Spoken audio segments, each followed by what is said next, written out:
everybody! It's me, Jacob. But you can call me Jake, because, well, that's what everybody calls me. Happy Easter! Wait a second, am I upside down or are you? I know what's happening. Somebody's playing an April Fool's Month joke on old Jakey. Well, you got me. All right. There we go. So today, I'm gonna talk about humility. Humility is putting others first by giving up what you think you deserve. Easter is the perfect time to talk about humility because it's the day that Jesus totally gave up what he deserved when he... Oh! Ow! Okay. All right, neck. It's you and me now. Oh! All right, that's fine. You wanna play? Let's play.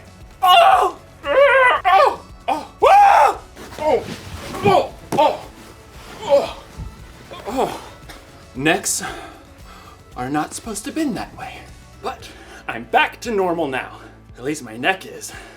But the picture's still just a little, if it could just, we're not doing that again. You know something? So what if I'm upside down? I'm not gonna let this keep me from celebrating the most amazing event in history. And no, I'm not talking about the time I learned how to juggle.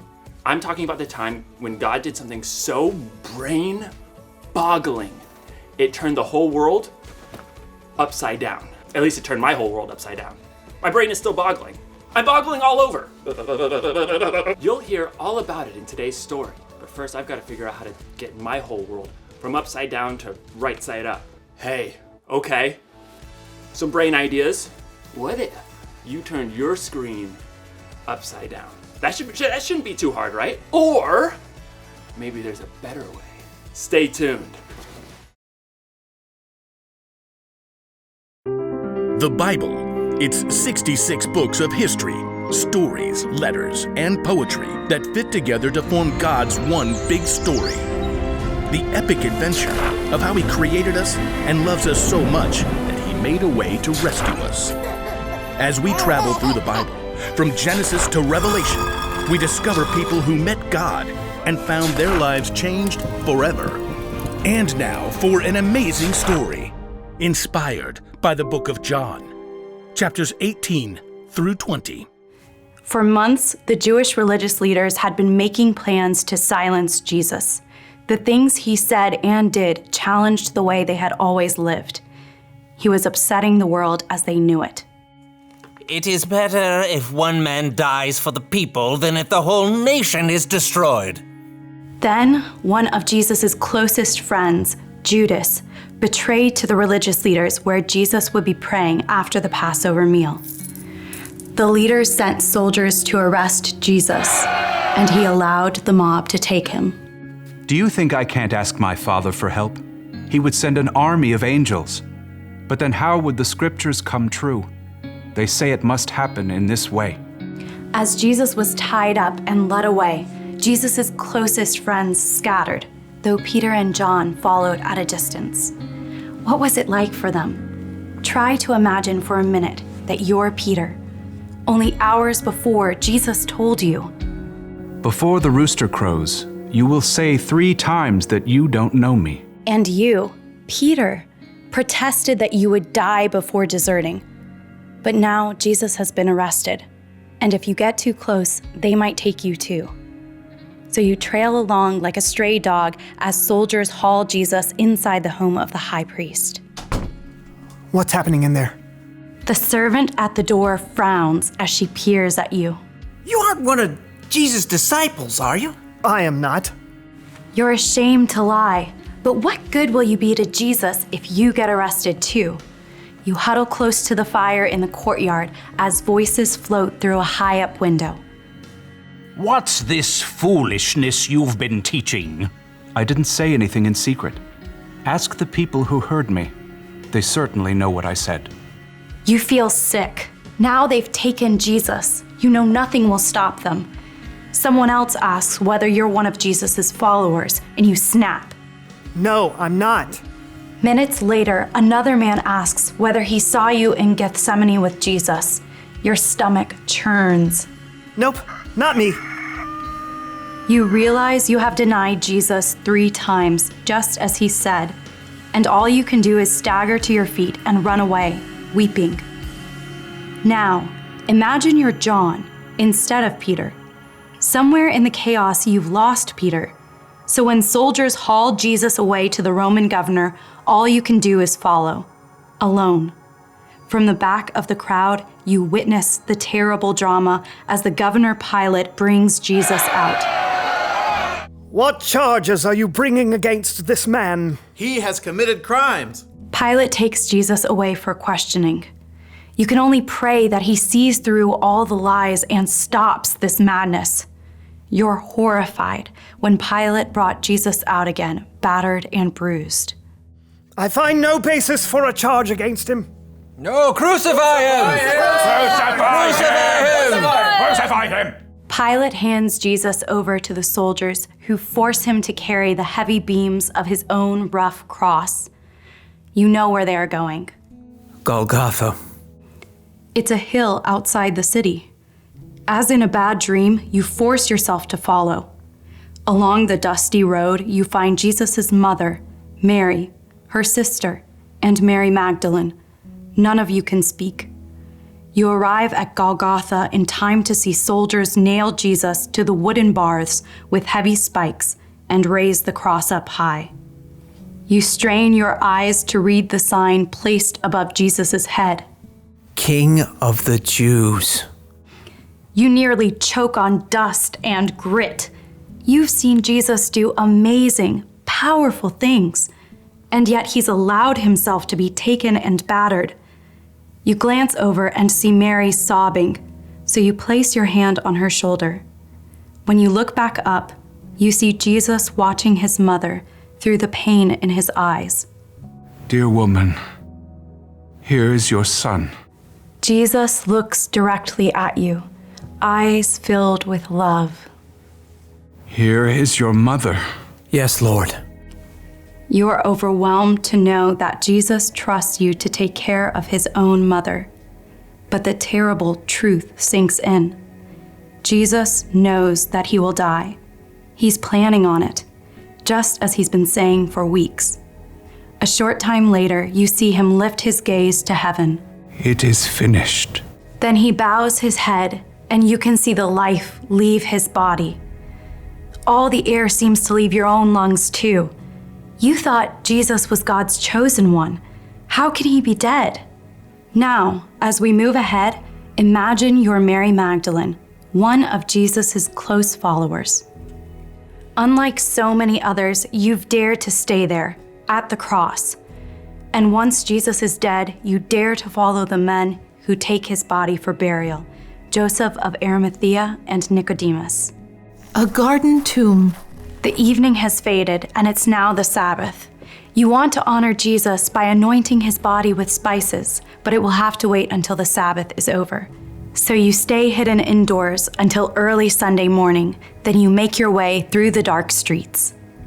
The stone. What will I do about the stone? As you arrive, you recall that a heavy stone was rolled to block the entrance of the tomb, but now... It's gone!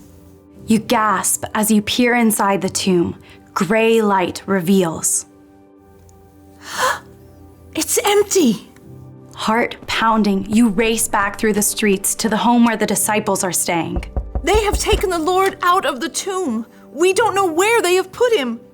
You can see the shock in Peter's face. John gapes, and then they both begin to run to see for themselves. At a loss, you follow slowly, weighed down with exhaustion and confusion. When you reach the garden, you see Peter and John ahead, trying to make sense of it. You hang back as they leave again. What more is there to say? As the first rays of dawn light up the garden, you reach the tomb. Tears spill down your face as you bend to look inside once more. 2 figures in radiant white sit where Jesus' body lay. You can't even begin to think what this means. Woman, why are you crying? They have taken my Lord away. I don't know where they've put him. You turn away to catch your breath and find another man standing right there. At first you think Peter or John has returned, but it's not one of them. Maybe it's a gardener.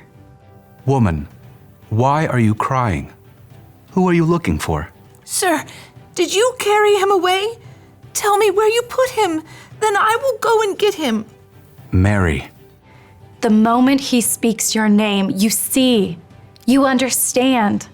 It's Jesus. Teacher. You fling yourself at his feet because there isn't anything else you can do. Gently, he touches your shoulder. Do not hold on to me. I have not yet ascended to the Father.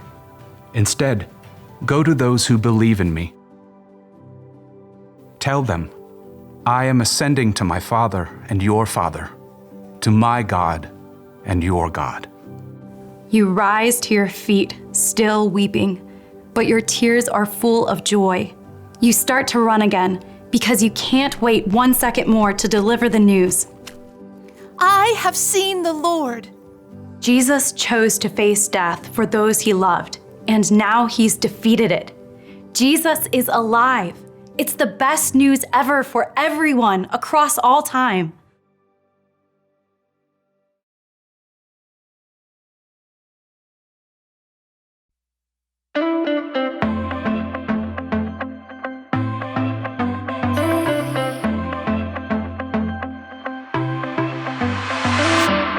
Everywhere that I go, you're there with me.